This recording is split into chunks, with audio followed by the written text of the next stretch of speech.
नमस्कार दोस्तों। एक कोना कहानिका में आप सबका स्वागत है।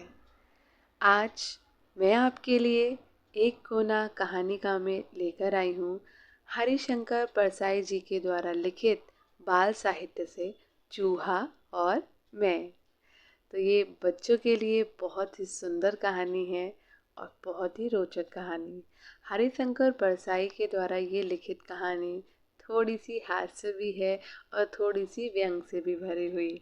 तो चलिए इस कहानी का आनंद लेते हैं।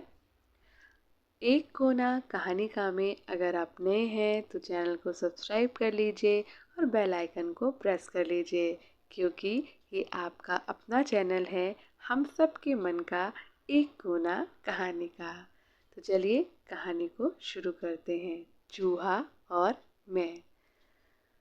चाहता तो लेख का शीर्षक मैं और चूहा रख सकता था, पर मेरा अहंकार इस चूहे ने नीचे कर दिया। जो मैं नहीं कर सकता वो मेरे घर का ये चूहा कर लेता है। जो इस देश का सामान्य आदमी नहीं कर पाता वो इस चूहे ने मेरे साथ करके बता दिया। इस घर में एक मोटा चूहा है। जब छोटे भाई की पत्नी थी तब घर में खाना बनता था।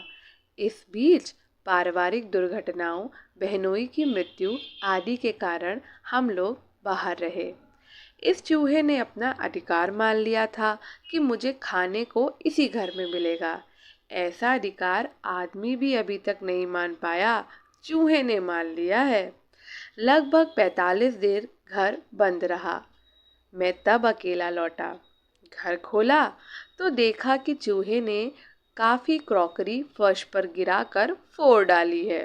वो खाने की तलाश में भड़बड़ाता होगा। क्रॉकरी और डिब्बों में खाना तलाशता होगा। उसे खाना नहीं मिलता होगा तो वो पड़ोस में कहीं कुछ खा लेता होगा और जीवित रहता होगा। पर घर उसने नहीं छोड़ा। उसने इसी घर को अपना घर मान लिया था। जब मैं घर में घुसा, बिजली जलाई तो मैंने देखा कि वो खुशी से चहकता हुआ यहाँ से वहाँ दौड़ रहा है। वो शायद समझ गया कि अब इस घर में खाना बनेगा, डिब्बे खुलेंगे और उसकी खुराक उसे मिलेगी। दिन भर वो आनंद से सारे घर में घूमता रहा। मैं देख रहा था, उसके उल्लास से मुझे अच्छा ही लगा। पर घर में खाना बनना शुरू नहीं हुआ। मैं अकेला था। बहन के यहाँ, जो पास में ही रहती हैं, दोपहर को भोजन कर लेता। रात को देर से खाता हूँ तो बहन डब्बा भेज देती है। खाकर मैं डब्बा बंद करके रख देता। चूहा राम निराश हो रहे थे। सोचते होंगे ये कैसा घर है, आदमी आ गया है, रोशनी भी है, पर खाना नहीं बनता। खाना बनता तो कुछ बिखरे दाने या रोटी के टुकड़े उसे मिल जाते। मुझे एक नया अनुभव हुआ। रात को चूहा बार बार आता और सिर की तरफ मच्छरदानी पर चढ़कर कुलबुलाता। रात में कई बार मेरी नींद टूटती।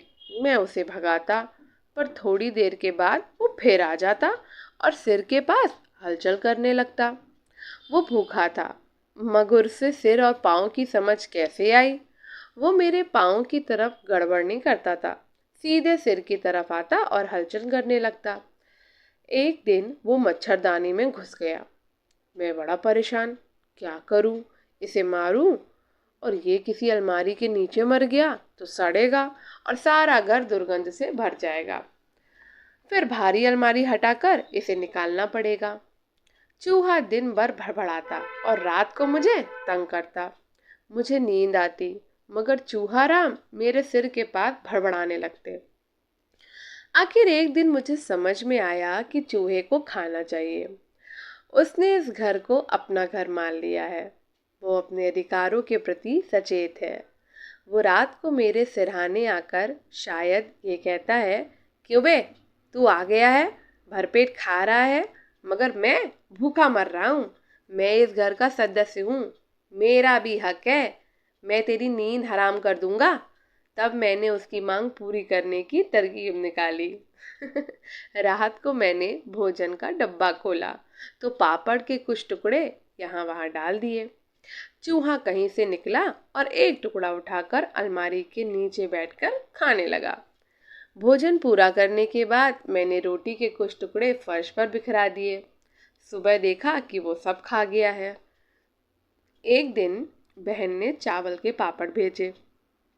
मैंने 3-4 टुकड़े फर्श पर डाल दिए। चूहा आया, सूंघा और लौट गया। उसे चावल के पापड़ पसंद नहीं। मैं चूहे की पसंद से चमकत रह गया। मैंने रोटी के कुछ टुकड़े डाल दिए। वो एक के बाद एक टुकड़ा लेकर जाने लगा। अब यह रोजमर्रा का काम हो गया। मैं डब्बा खोला तो चूहा निकलकर देखने लगता। मैं एक दो टुकड़े डाल देता तो वो उठाकर ले जाता, पर इतने से उसकी भूख शांत नहीं होती थी।